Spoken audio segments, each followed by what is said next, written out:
Hello friends, आज हम लोग इस वीडियो में सीखेंगे यूज ऑफ लेट। लेट के प्रयोग के बारे में हम लोग सीखेंगे कि लेट का प्रयोग कहाँ कहाँ करते हैं। वैसे तो लेट का हिंदी मतलब होता है दो, दो के सेंस में या फिर देने के सेंस में, देने के सेंस में। ठीक है, लेट का प्रयोग दो के सेंस में और देने के सेंस में होता है। आज हम लोग देखेंगे कि लेट का प्रयोग कहाँ कहाँ होता है, किस किस तरीके से। तो एग्जाम्पल के थ्रू समझेंगे तो ज्यादा आसानी से हमें समझ में आएगा। जिस किसी भी हिंदी वाक्य के अंत में, फिर सुनो, जिस किसी भी हिंदी वाक्य जो कोई भी हिंदी वाक्य कुछ इस तरीके से हो, मुझे जाने दो, जैसे मुझे जाने दो, मुझे जाने दो, जाने दो, उसे जाने दो, उसे जाने दो। कैसे बनाएंगे? Late him go, late him गो, उसे आने दो, उसे आने दो, उसे आने दो, उसे आने दो। क्या हो जाएगा? लेट हिम कम। जिस किसी भी हिंदी वाक्य में आपको कुछ ये नजर आ जाए, मुझे जाने दो, उसे जाने दो, उसे खाने दो, उसे पढ़ने दो, मुझे पढ़ने दो, उसे आने दो, तो वहां पे लेट का प्रयोग पहले होता है कुछ इस तरीके से, let him come, let him go, let me go. Okay, एक बहुत बड़ा जो कंफ्यूजन रहता है बच्चों को, क्योंकि लेट का भी सेंस वही होता है दो या देना, एक होता है गिव, गिव का भी सेंस वही होता है, देने से होता है, यूज ऑफ। अब थोड़ा गिव की भी चर्चा कर लें।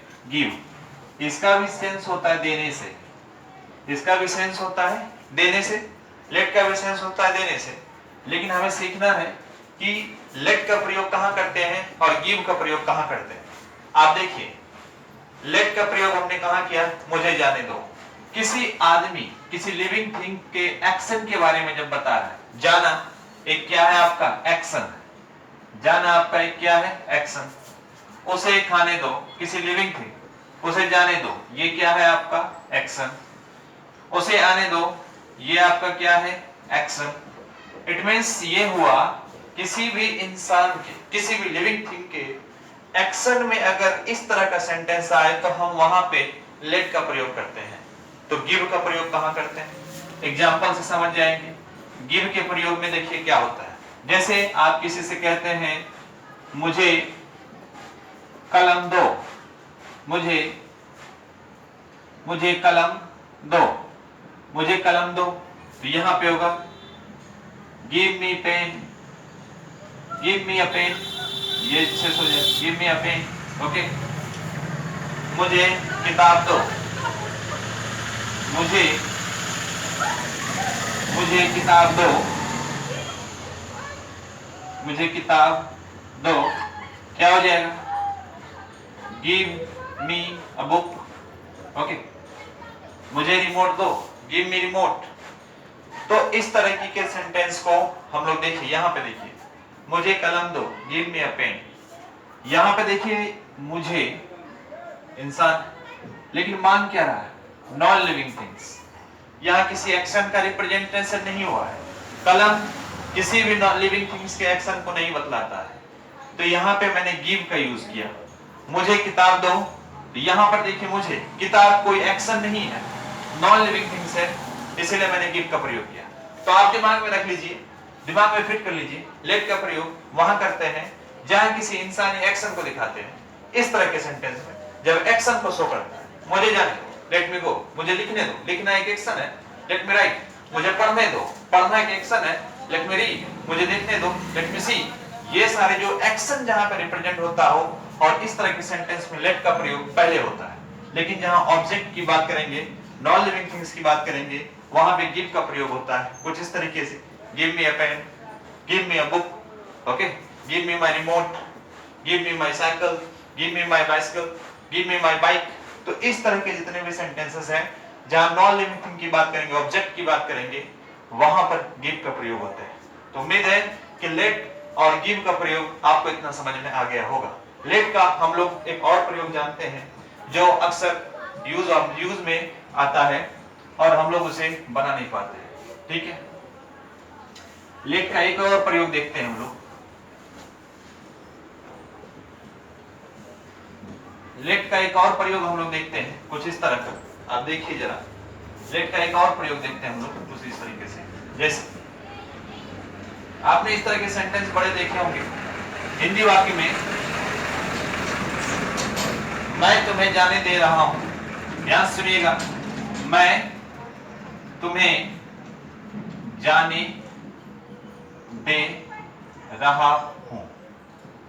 मैं तुम्हें जाने दे रहा हूं, मैं तुम्हें जाने दे रहा हूं। इस तरह के हिंदी वाक्य को इंग्लिश में कैसे?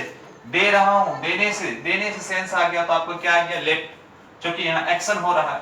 मैं तुम्हें मैं तुम्हें जाने दे रहा हूं, एक्शन है, और देने से मेरा सेंस आ रहा है, देने से सेंस आ रहा है, तो देने का सेंस आ रहा है, साथ में एक्शन को भी दिखा रहा है, तो आपके दिमाग में हिट करना चाहिए लेट का यूज होगा। लेकिन लेट का कहां यूज होगा? पहले या बाद में? तो इस तरह के सेंटेंस में लेट का यूज देखिए कहां होता है। मैं तुम्हें जाने दे रहा हूं, आई एम हूं, हेल्पिंग वर्ब है। I am let you go, I am let you going, I am let you going. फिर से आप ध्यान सुनिएगा, मैं तुम्हें जाने दे रहा हूं, मैं तुम्हें जाने दे रहा हूं, मैं जो पहले आपका सब्जेक्ट है वो आएगा हेल्पिंग वर्ब। हेल्पिंग वर्ब के तुरंत बाद आप लेट का यूज करेंगे, आप लेट का यूज करेंगे। उसके बाद you going, I am let you going. इस तरीके से, जैसे मैं तुम्हें पढ़ने दे रहा हूं, मैं तुम्हें पढ़ने दे रहा हूं। इस तरह के वाक्य को कैसे बनाएंगे? याद रखिए, ये जो आपका वर्ब होगा टेंस के अकॉर्डिंग चेंज होगा, और यहां भी जो वर्ब आएगा वो टेंस के अकॉर्डिंग आएगा। हेल्पिंग वर्ब जो आएगा टेंस के अकॉर्डिंग। देखिए, मैं तुम्हें जाने दे रहा हूं, मैं तुम्हें जाने दे रहा हूं, तो क्या हो जाएगा? मैं तुम्हें पढ़ने दे रहा हूं, सॉरी, मैं तुम्हें पढ़ने दे रहा हूं, तो आई एम लेट, चूंकि देने का सेंस है और एक्शन हो रहा है मेरा पढ़ने का, I am let you, I am let you reading, I am let you reading. Okay, I am let you reading. अब उसी तरीके से जैसा कि मैंने कहा था कि यहां पे जो आपका सेंटेंस बनता है, यहां जो वर्ब आ रहा है वो टेंस के अकॉर्डिंग आता है, यहां पर भी जो चीज आएगा वो टेंस के अकॉर्डिंग है। जैसे ये देखिए, एक एग्जांपल के थ्रू एक एग्जांपल और लेते हैं तो बड़े आसानी से समझ जाएंगे। एक एग्जांपल हम लोग लेते हैं हिंदी में,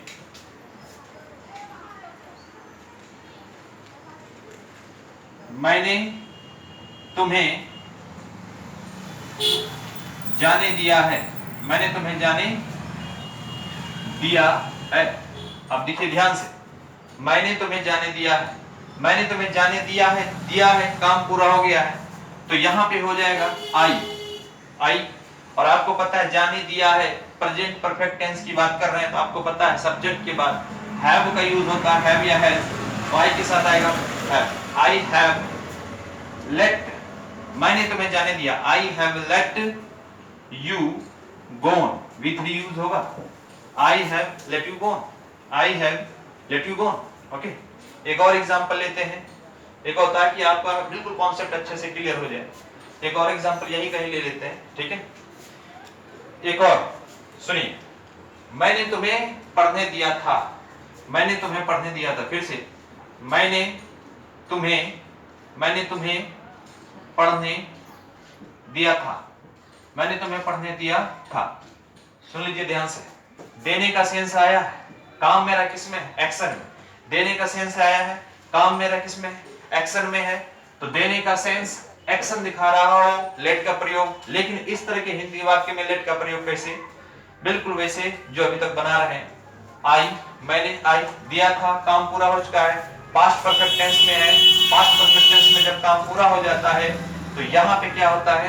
हैड का प्रयोग, हेल्पिंग वर्ब के साथ हैड का प्रयोग। I had let you, V3 read होगा, V3 क्या होगा? I had let you read.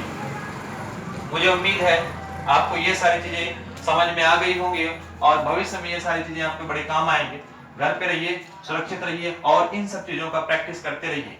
जितना अपने अंदर में जज्बा जुनून जगा लीजिए, आपको इंग्लिश में कहीं कोई दिक्कत ना हो, आपको अंग्रेजी बोलना है तो बोलना है। आप एक टारगेट फिक्स कीजिए और लगातार प्रैक्टिस कीजिए, बिना प्रैक्टिस का कुछ होने वाला नहीं है। और स्पीकिंग इंग्लिश कोई बड़ी चीज नहीं है जिसमें आप इस चीज को इसमें सफलता हासिल नहीं कर सकते हैं। सफलता को प्राप्त करने के लिए बहुत कम समय चाहिए, लेकिन उस कम समय में आपको हार्ड वर्क चाहिए। तो उम्मीद है आप हार्ड वर्क करेंगे। फिर मिलेंगे नेक्स्ट वीडियो में, तब तक के लिए घर पे रहिए, सुरक्षित रहिए।